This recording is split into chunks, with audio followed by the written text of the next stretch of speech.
Hello students, welcome to the channel Education for All. Today we are going to discuss chapter 2 of class 10 and this is the class 2 for that chapter.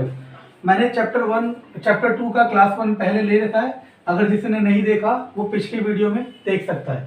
Okay, तो हमने आपको बताया था कि ax² plus bx plus c ये standard format होता है quadratic equation का. ओके, और इसके दो रूट्स होते हैं, एक अल्फा और एक बीटा. इन्हें कहते हैं जीरोस. ठीक है, जो कैसे निकल सकते हैं, फैक्टराइजेशन मेथड से निकल सकते हैं. और फैक्टराइजेशन मेथड कोई सा भी अप्लाई कर सकते हो. आप चाहो तो स्प्लिटिंग मिडिल टर्म से कर सकते हो. अगर जिस बच्चे को स्प्लिटिंग मिडिल टर्म नहीं आता है उसके लिए मैं एक सेपरेट वीडियो डालूंगा, आप उसे देख सकते हो. ठीक है, तो हमने लास्ट क्लास में दो फॉर्मूले पढ़े थे. एक था alpha plus beta equal to minus b by a, और एक फॉर्मूला था alpha into beta equal to c by a. Alpha और बीटा को हमने क्या नाम दे रखा है, zeros.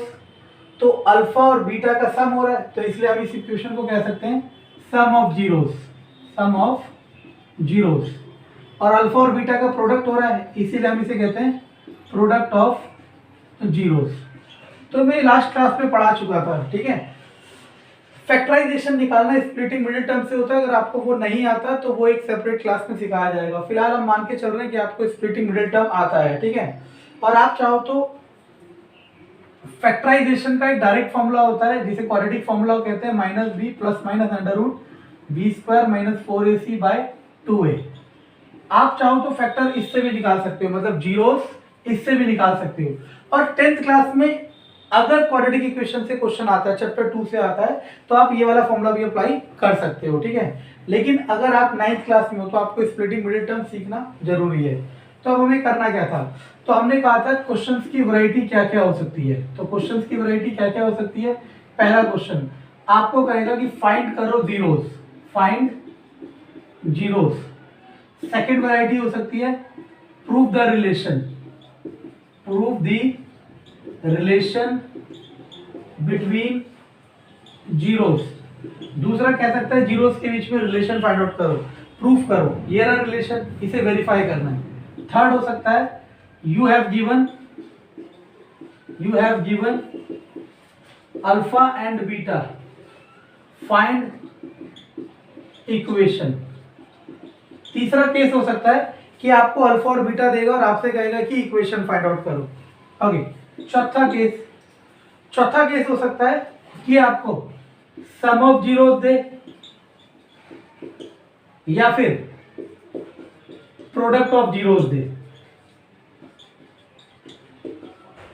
And you have to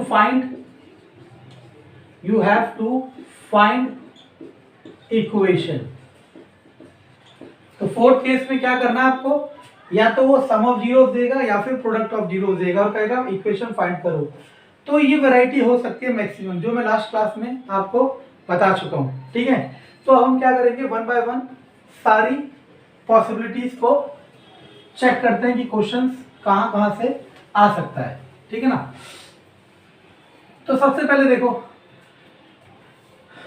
find zeros. Zeros कैसे फाइंड आउट करेंगे, इक्वेशन के फैक्टर निकाल के उसको जीरो के इक्वल करके. जैसे मैं लास्ट क्लास में बता चुका हूँ, सपोज मैंने लिखा x² प्लस 3x प्लस 2, तो इसके हमें फैक्टर्स निकालने हैं. अब किसी भी तरीके से निकाल सकते हो. मान लो मैं निकाल रहा हूँ स्प्लिटिंग मिडिल टर्म से. स्प्लिटिंग मिडिल टर्म से तो क्या हो जाएगा, हमने पढ़ा है इन दोनों को मल्टीप्लाई करते हैं, 2 1 जा 2 और लाना क्या है, प्लस या माइनस करके 3. तो अगर 2 1 जा 2 करता हूं तो 2 और 1 को ऐड करूंगा तो कितना मिल जाएगा, 3. तो करो x² plus 2x plus x plus 2. इन दोनों में से क्या कॉमन आ जाएगा, x. यहाँ क्या बचेगा, x प्लस 2 प्लस इधर क्या कॉमन ले सकते हैं, 1, क्योंकि कुछ भी कॉमन नहीं है तो 1 कॉमन है. क्या बचा, x प्लस 2. ये दोनों सेम आ गए तो हम इन दोनों को कॉमन ले लेंगे और एक बच जाएगा x प्लस 1. तो आपको ये दो फैक्टर मिले. अब मैं इन फैक्टर्स को जीरो के इक्वल कर देता हूं.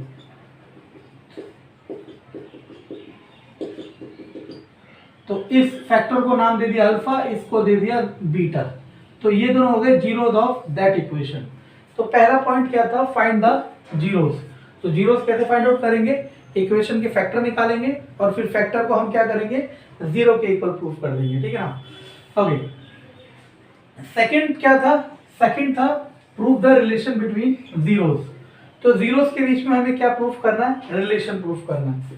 तो जीरोस के बीच का जो रिलेशन होगा वो हमेशा सेटिस्फाई होगा और कभी फॉल्स नहीं होगा। तो चेक कर लेते हैं, गिवन इक्वेशन को लेके चलते हैं। X square plus 3x plus 2 equation है a x square plus b x plus c. तो ए की जगह क्या है 1, बी की जगह क्या है 3, सी की जगह क्या है 2। ओके, अल्फा कितना आया था यहाँ से -2 और बीटा कितना आया था -1। तो फॉर्मूला क्या है, alpha plus beta minus b by a. इसको वेरीफाई करना है, कैसे करेंगे, अल्फा की जगह -2 प्लस की जगह प्लस, बीटा की जगह -1 equal to minus b, p कितना है 3 और ए कितना है 1। तो -2 plus minus -1 equal to -3, -3 equal to -3। ऐसा कभी हो ही नहीं सकता कि ये रिलेशन फॉल्स हो। अगर ये रिलेशन फॉल्स आ रहा है तो आपका कहीं कैलकुलेशन एरर है, या तो आपने फैक्टर गलत निकाले, जीरोस गलत निकाले, या फिर आप कैलकुलेशन एरर कर रहे हो। सेकंड होता है alpha into beta equal to c by ए।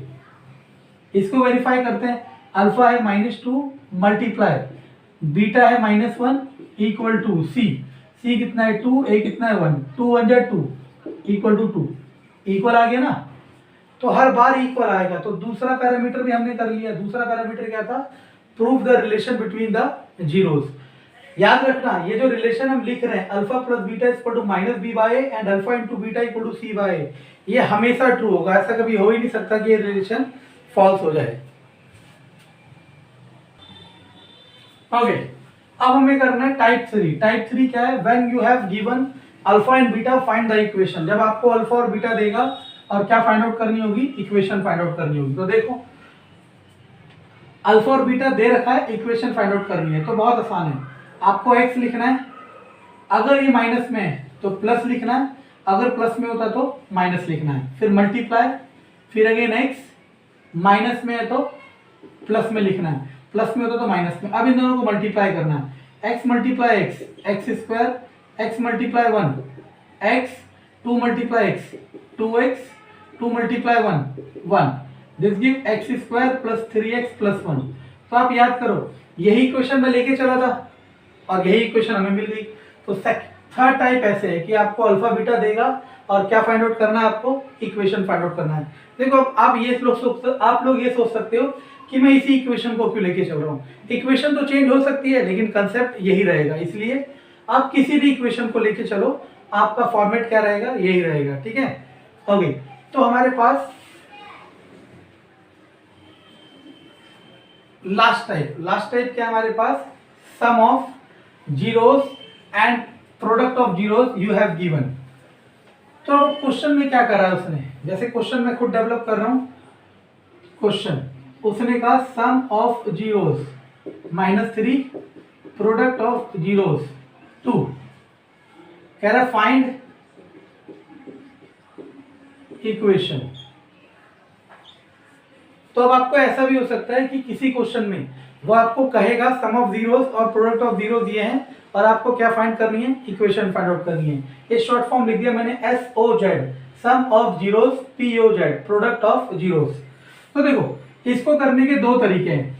अगर जब आपको SOZ और POZ दे रखा हो तो इसको करने के दो तरीके हैं, एक तो कंसेप्चुअल तरीका और एक है ट्रिकी तरीका, ठीक। तो पहले हम कंसेप्चुअल करते हैं, उसके बाद ट्रिकी बताएंगे, ठीक है ना। तो कंसेप्चुअल तरीके से कैसे होता है देखते हैं। तो सम ऑफ जीरोस दे रखा है SOZ -3 और सम ऑफ जीरोस होता है किसके इक्वल है, याद करो, sum of zeros that is alpha plus beta किसके इक्वल होता है, -b बाय a। तो रख दो, -b डिवाइडेड बाय a, हमें ये एक इक्वेशन मिल गई। अगला प्रोडक्ट ऑफ जीरोस, याद करो, product of zeros that is alpha into beta किसके बराबर होता है, c बाय a। तो c बाय a और हमें कितना दे रखा है प्रोडक्ट ऑफ जीरोस 2।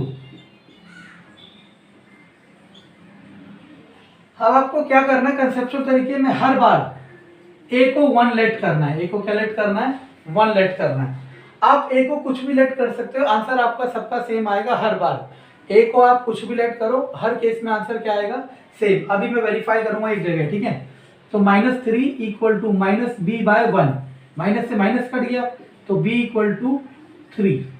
नाउ अब इस केस में a को 1 रखते हैं, 2 इक्वल टू c/1, तो c इक्वल टू 2। तो हमारा इक्वेशन का स्टैंडर्ड फॉर्मेट क्या होता है?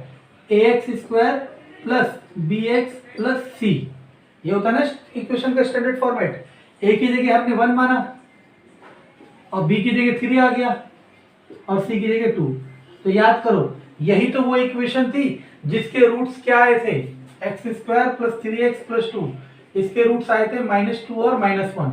अब इन दोनों को अगर ऐड करोगे तो -3 आएगा और इन दोनों को मल्टीप्लाई करोगे तो कितना आ जाएगा? +2 आ जाएगा।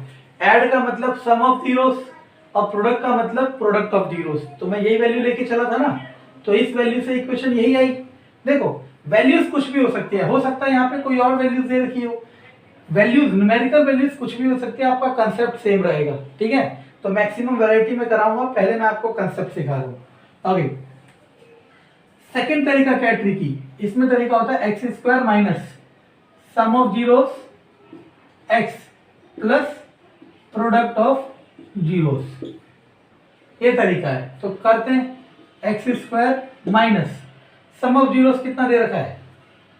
-3 प्लस प्रोडक्ट ऑफ जीरोस क्या दे रखा है? 2, x² प्लस 3x प्लस 2। देखो दोनों से आंसर सेम मिला, तो सब बच्चे सोचते हैं कि ट्रिकी तरीका करना चाहिए। देखो लेकिन एक चीज समझना, एक होता है ट्रिक फॉर्मूला और एक होता है कंसेप्ट। अगर आप ट्रिक भूल गए तो आप इसे सॉल्व नहीं कर सकते, क्योंकि फॉर्मूले में अगर आप माइनस की जगह प्लस लगा दोगे या प्लस की जगह माइनस, तो आपका आंसर हमेशा क्या आएगा? गलत। लेकिन कंसेप्चुअल में कभी भी गलती होने का कोई चांस नहीं होता, ठीक है?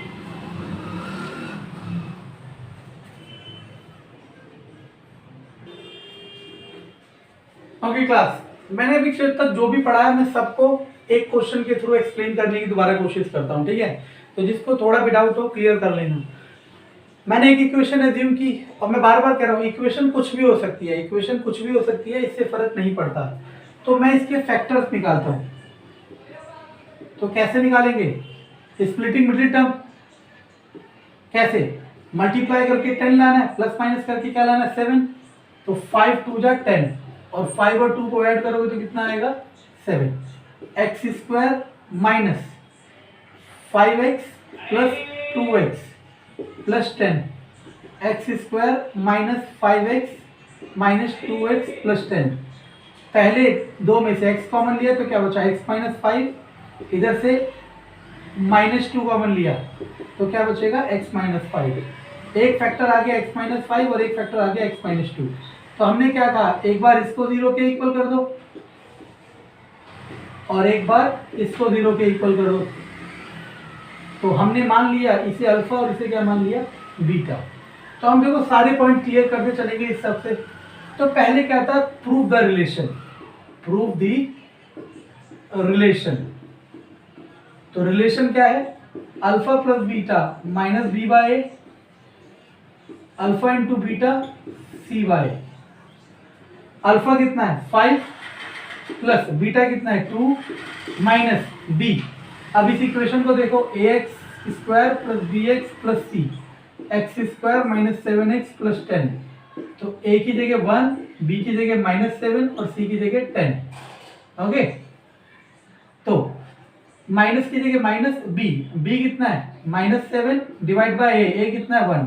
7 equal to 7 equal alpha into beta c/a।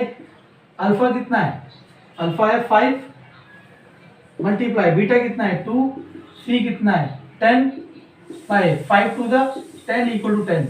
तो मैंने आपको क्या कहा था कि ये हर बार ट्रू होगा, कभी हो ही नहीं सकता कि फॉल्स हो।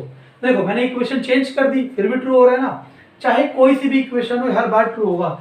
अगर ये रिलेशन फॉल्स हो रहा है तो आपसे दो गलती हो सकती है। पहला, या तो आपने यहाँ गलती की या फिर आप यहाँ प्लस या माइनस में गलती कर रहे हो।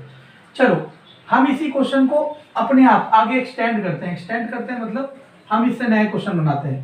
इसका अल्फा क्या था, अल्फा था 5 और बीटा था 2 और इन्हें हम क्या कहते हैं, जीरोस। अब निकालता हूं सम ऑफ जीरोस, शॉर्ट फॉर्म लिख रहा हूं सम ऑफ जीरोस। 5 + 2 7, मैं निकाल रहा हूं प्रोडक्ट ऑफ जीरोस। 5 × 2 10। अब मान लिया हम पे क्वेश्चन ये है, ना तो ये दिया है ना कुछ और दिया है, हमें दिया है sum of zeros and product of zeros और कह रहा है इक्वेशन फाइंड आउट करो। तो हमने क्या तरीका पढ़ा, sum of zeros that is alpha plus beta किसके इक्वल होता है, -b/a और वो कितना दे रखा है 7। Product of zeros that is alpha into beta वो होता है c/a, वो कितना दे रखा है 10। अब मैंने क्या कहा था, लेट a = 1 हर बार। अगर आप a को 1 की जगह 2 3 4 5 कुछ भी लेट करोगे तब भी आंसर सेम आएगा। मैं इस पॉइंट पे क्लियर करूंगा। अल्फा ये देखो इस वैल्यू पे आ जाओ, माइनस की जगह माइनस, बी की जगह बी, ए की जगह 1 7, तो b = -7। अगर मैं इफ यही साइड में कर रहा हूं, इफ a = 2 मान लेता तो क्या होता, अगर a = 2 मान लेता -b/2 = 7 तो b = -14। ठीक है, तो पैरेलल करा रहा हूं दोनों चीजें, फिर दिखाऊंगा दोनों से आंसर क्या आ रहा सेम। यहीं पे अगर मैं दूसरी वाली इक्वेशन में आऊं, c/a = 10 और a को क्या माना हमने 1, तो c क्या आ गया 10। वही अगर c/a = 10 में a को मैं 2 मानूं तो c कितना आ जाएगा 20। अब मेरे इस साइड से इक्वेशन क्या बनेगी, इक्वेशन होती है ax² + bx + c। तो a की जगह क्या है 1, b की जगह क्या है 7 और c की जगह क्या है 10। अब उधर आ जाते हैं, a की जगह हमने यहां क्या माना था 2, b की जगह 14 और c की जगह 20। अब आपको देखने में दोनों इक्वेशन अलग लग रही है लेकिन दोनों इक्वेशन सेम है। कैसे, अगर मैं इस इक्वेशन को 2 से डिवाइड कर देता हूं, अगर मैं इस इक्वेशन को 2 से डिवाइड कर देता हूं तो बन जाएगी x² - 7x और +10 बोथ आर सेम। ठीक है, तो देखो चाहे आप आर डी शर्मा कर लो, आर एस शर्मा कर लो, मैं बात वही दोबारा कहूंगा कि बुक्स करने से कुछ नहीं होता। अगर आपने कंसेप्ट को सीखा है और आप खुद सोच सकते हो कि क्वेश्चन की कितनी पॉसिबिलिटीज हो सकती है तो आप सारे क्वेश्चन कर सकते हो, चाहे वो किसी भी बुक का हो या किसी भी कॉपी का हो।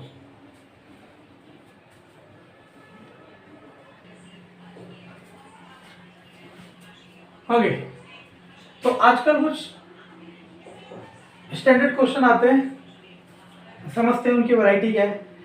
ax² + bx + c, मतलब ये इक्वेशन हमें वेरिएबल्स की फॉर्म में दिया है। वेरिएबल की फॉर्म में मतलब a b c की वैल्यू हमें डिफाइन नहीं है। अगर मानो a b c की जगह कोई नंबर होता, सपोज ये इक्वेशन होती है x² + 3x + 2, यहां से अल्फा आता था -2 और बीटा आता था -1, तो हमारे लिए क्वेश्चन आसान हो जाता है। कैसे, हम अल्फा की जगह अल्फा रखते हैं, बीटा की जगह बीटा। ये अलग टाइप है, first, second, third, fourth, fifth and sixth. तो एक बार और, अगर ये इक्वेशन न्यूमेरिकल फॉर्म में होती तो मैं क्या करता, अल्फा और बीटा निकालता और अल्फा और बीटा की वैल्यू यहाँ रखता। जैसे पहले मुझे अल्फा² + बीटा² फाइंड आउट करना होता, पहला फाइंड आउट करना अल्फा² + बीटा², अल्फा की जगह -2, बीटा की जगह -1, 2 का स्क्वायर 4 + 1 5, तो ये मेरा क्या होता आंसर। लेकिन अब इक्वेशन हमें ऐसी दे रखी है, मतलब इसमें आप फैक्टर निकाल ही नहीं सकते। तो जब हम फैक्टर नहीं निकाल सकते तो अब हमें कैसे करना पड़ता है ये सीखना है। ठीक है ना, तो देखते हैं, मुश्किल नहीं है, बहुत आसान है। पहला आपको पूछ रहा है अल्फा² + बीटा², तो देखो आपको याद बस इतना रखना है क्या कि आपको सिर्फ अल्फा + बीटा पता होता है और अल्फा × बीटा पता होता है, यानी कि ये दोनों टर्म पता होती हैं, बाकी कोई टर्म पता नहीं होती है ना। सही है, क्योंकि सम ऑफ जीरो होता है -b/a और प्रोडक्ट ऑफ जीरो होता है c/a। इन दोनों टर्म के अलावा कोई भी टर्म हमें पता नहीं होती। तो अब आपको करना क्या है, ये जो फाइंड आउट करना है इसको ब्रेक करना है इसकी टर्म में। तो देखो a + b का होल स्क्वायर क्या होता है, a² + b² + 2ab। अब आप इसकी वैल्यू निकालो तो क्या हो जाएगा ए प्लस बी का होल स्क्वायर इधर ले आओ, -2ab बचा ए स्क्वायर प्लस बी स्क्वायर। आप इसे ऐसे लिखो या फिर ऐसे लिखो, ये तो मुझे पता है 10th क्लास के बच्चों को पता होगा, दोनों क्या होते हैं सेम। अब इसी को ध्यान रखते हुए मैं लिख सकता हूं similarly alpha square plus beta square किसके इक्वल हो जाएगा, अल्फा प्लस बीटा का होल स्क्वायर -2 अल्फा बीटा। तो देखो बहुत आसान है, ए की जगह अल्फा और बी की जगह बीटा। अब देखो ध्यान दो, इसकी वैल्यू फाइंड आउट करने के लिए हमें ये निकालना है, और इसके अंदर क्या क्या आ रहा है, एक तो अल्फा प्लस बीटा आ रहा है और एक अल्फा इंटू बीटा आ रहा है। अल्फा प्लस बीटा हमें पता होता है, अल्फा इंटू बीटा हमें पता होता है। तो याद रखना, इस तरह के क्वेश्चन को करने का बेसिक आइडिया ये होता है कि आपको जो भी फाइंड आउट करना है, आपको कैसे भी करके, चाहे अलजेब्रिक फॉर्मूला लगाओ चाहे कुछ करो, आपको उसे इस फॉर्मेट में चेंज करना पड़ता है कि फॉर्मेट में या तो प्लस आए या फिर मल्टीप्लाई आए, किसके, अल्फा और बीटा के। तो वैल्यू रख दो, alpha plus beta direct -b/a alpha into beta c/a। अब आसान है, b² स्क्वायर -2c/a। अब एलसीएम ले लो इसका, एलसीएम आ जाएगा a स्क्वायर सेम है तो यहां से आ जाएगा b² माइनस ये a है ये a स्क्वायर है, तो किससे मल्टीप्लाई करना पड़ेगा, a से, 2ca। तो ये वैल्यू आ गई किसकी, alpha square plus beta square. तो अगर आप में से कोई पॉलिटेक्निक का एग्जाम देता है तो उसमें इस तरह के क्वेश्चन ज्यादा पूछे जाते हैं, ठीक है, समझ आ गया होगा आपको। नाउ अब मैं करता हूं alpha cube plus beta cube, alpha cube plus beta cube. अब देखो मैं बेसिक आइडिया बता चुका हूं कि अल्फा प्लस बीटा और अल्फा इंटू बीटा के फॉर्मेट में इसे ब्रेक करना होता है, ठीक है ना। तो मुझे तो फॉर्मूले सारे याद हैं, ठीक है, और आपको भी प्रैक्टिस करके अगर आप 10th क्लास में अच्छे मार्क्स लाना चाहते हो तो आपको ये सब याद करना चाहिए। कई बच्चे मुझसे पढ़े हुए और उनके 100 में से 100 नंबर आए, क्यों, क्योंकि जितना मैंने कहा उतना उन्होंने एज इट इज कर दिया। तो a प्लस बी का होल क्यूब का फॉर्मूला क्या होता है, a cube plus b cube plus 3ab a plus b. अब आप में से कोई कहेगा कि ये होता है a cube plus b cube plus, इसको इधर मल्टीप्लाई करो 3a square B plus 3ab square. तो दोनों क्या होते हैं, सेम होते हैं, क्या होते हैं, सेम होते हैं। तो अब मैं ऊपर वाला इस्तेमाल करूंगा, क्यों, अभी आपको समझ आएगा।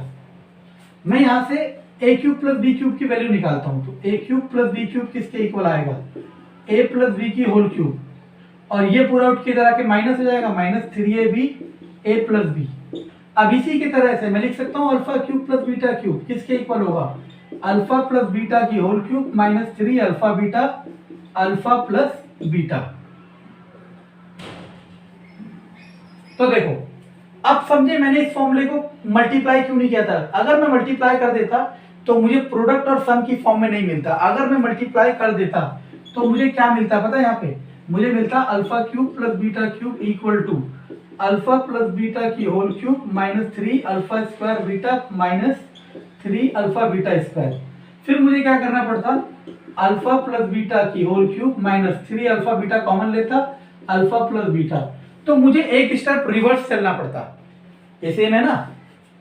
तो देखो यही मैंने कहा ना, स्मार्ट स्टडी और किस तरीके से आप पढ़ रहे हो, कैसे आप पढ़ रहे हो, किससे आप पढ़ रहे हो, ये सब फर्क मैटर करता है। अगर आप ये फॉर्मूला अप्लाई करते तो आपको एक स्टेप पीछे चलना पड़ता, पहले आप एक स्टेप आगे आए फिर एक स्टेप पीछे आए, तो 2 स्टेप फालतू के हो गए, हमने डायरेक्ट कर दिया। तो देखो अब कैसे करना है, अब हमें क्या करना है, alpha cube plus beta cube निकालना है। कैसे निकलेगा, अल्फा प्लस बीटा की cube, alpha plus beta sum of zeros किसके इक्वल होता है, माइनस का b divided by a, -3 alpha into beta किसके इक्वल होता है, c/a।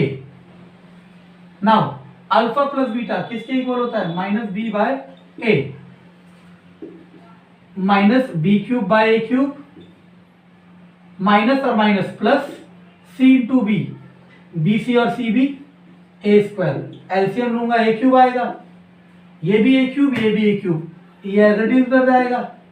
इसके बाद थोड़ा सा नीचे उतार देता है, आप कंफ्यूज ना हो जाओ, a³ ये एज इट इज उतर जाएगा, प्लस ये a स्क्वायर है ये a³ है, किससे मल्टीप्लाई होगा, a से, 3abc। तो ये वैल्यू आ गई alpha cube plus beta cube. Okay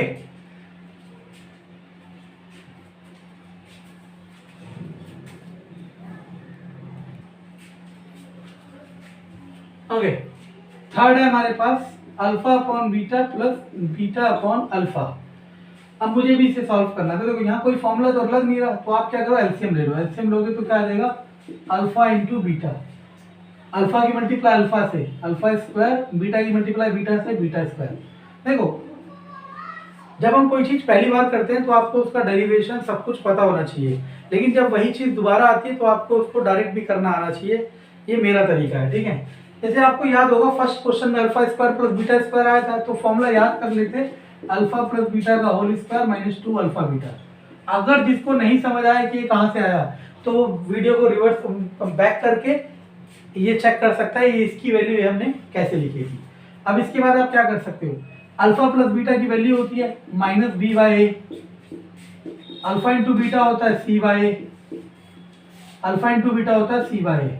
now this give b square by a square minus 2c by a divided by c by ए।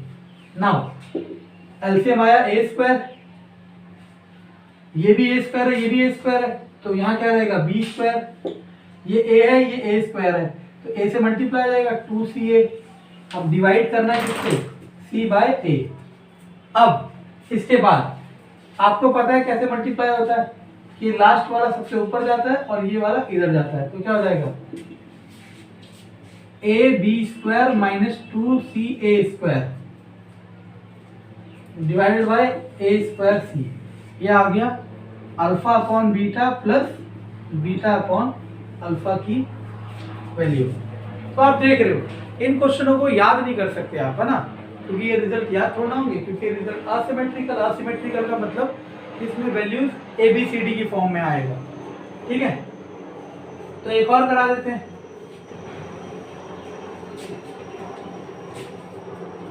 अब मैंने आपको कराया suppose 1 upon alpha plus 1 upon beta, इनका एलसीएम लोगे अल्फा बीटा, और ऊपर beta यहाँ चले जाएगा और अल्फा यहाँ हो जाएगा। बीटा प्लस अल्फा और अल्फा प्लस बीटा सेम ही होता है, बीटा प्लस अल्फा और अल्फा प्लस बीटा सेम ही होता है, आपको पता होगा एडिशन में कोई फर्क नहीं पड़ता।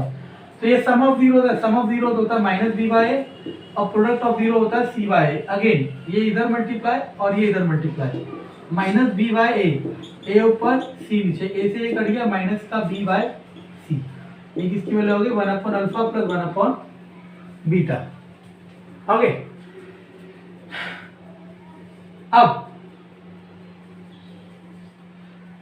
मैं 6 कराता हूं, ठीक है, टाइम ज्यादा कंज्यूम हो रहा है, 6 कराता हूं, 5th आप ट्राई करना, जिसको नहीं आए कमेंट में लिख देना कि नहीं आया मुझे समझ 5th, मैं आपको सॉल्यूशन डाल दूंगा ये, ठीक है, तो नेक्स्ट वीडियो में। तो अभी ये हमारे पास, तो अगर आप देखो alpha square plus beta square की वैल्यू आई थी अल्फा प्लस बीटा का whole square minus 2 alpha beta, यही था ना।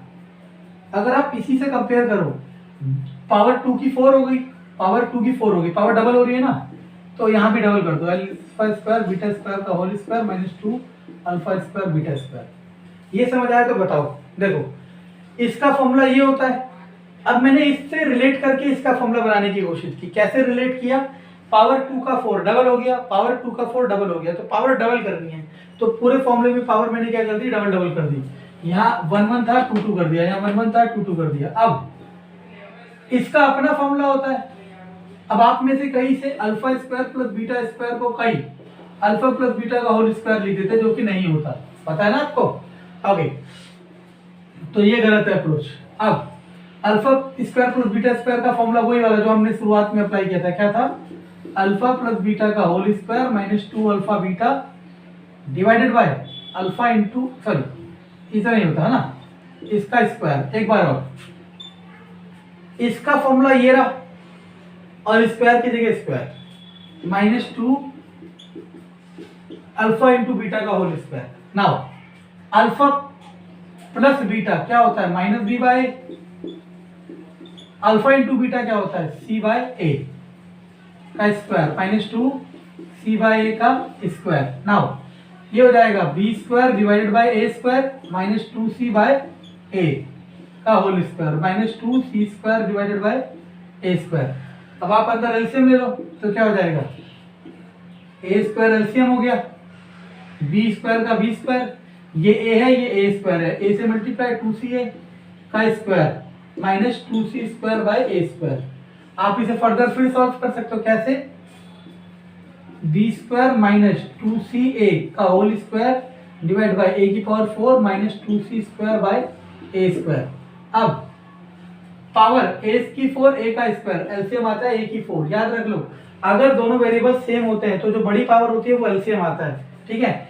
अगर ये दोनों सेम है तो ऊपर वाला न्यूमरेटर एज इट इज उतरेगा, b² माइनस 2ca का स्क्वायर माइनस, अब ये a² है, ये a⁴ है, कितना पावर वेरिएशन है? 2 का, क्योंकि ये पावर 2 है, पावर 4 है, 2 अंतर है, तो a⁴ से मल्टीप्लाई कर दिया। अब आप फर्दर सॉल्व कर सकते हो, कैसे? a माइनस बी का होल स्क्वायर का फॉर्मूला खोल सकते हो, तो चलो खोल देते हैं।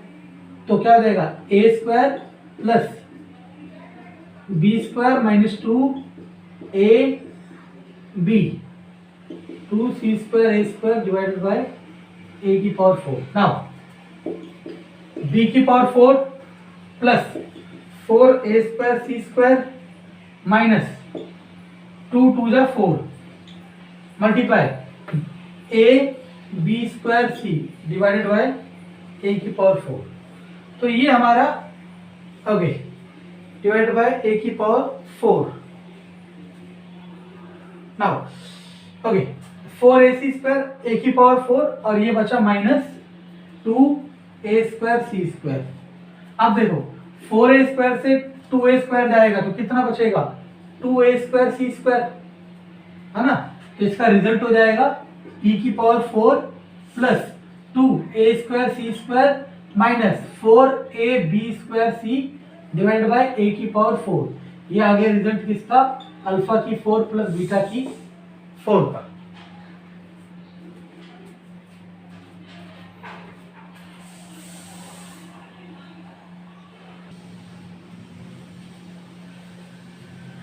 ओके स्टूडेंट्स, तो क्लास 10 चैप्टर नंबर 2 का क्लास 2 करा दिया, पार्ट 2 करा दिया मैंने। अभी और भी पार्ट्स आने बाकी हैं, फिर मैं आपको एनसीईआरटी सॉल्यूशन कराऊंगा। अगर आपको मेरा कंटेंट पसंद आ रहा है, वीडियो पसंद आ रहा है, अगर कोई सजेशन है तो आप मुझे कमेंट करें और प्लीज चैनल को सब्सक्राइब करें। अगर आप सब्सक्राइब करेंगे तो आपको मेरी लेटेस्ट वीडियो पता चलती रहेगी। और मैं डेली आपके लिए मैथ और साइंस क्लास 9 और क्लास 10 के वीडियो प्रोवाइड करूंगा डेली बेसिस पे। अगर आप चाहो तो इन डेली वीडियो से अपना सिलेबस कवर कर सकते हो और आने वाले एग्जाम में अच्छे मार्क्स अटेन कर सकते हो। Thank you.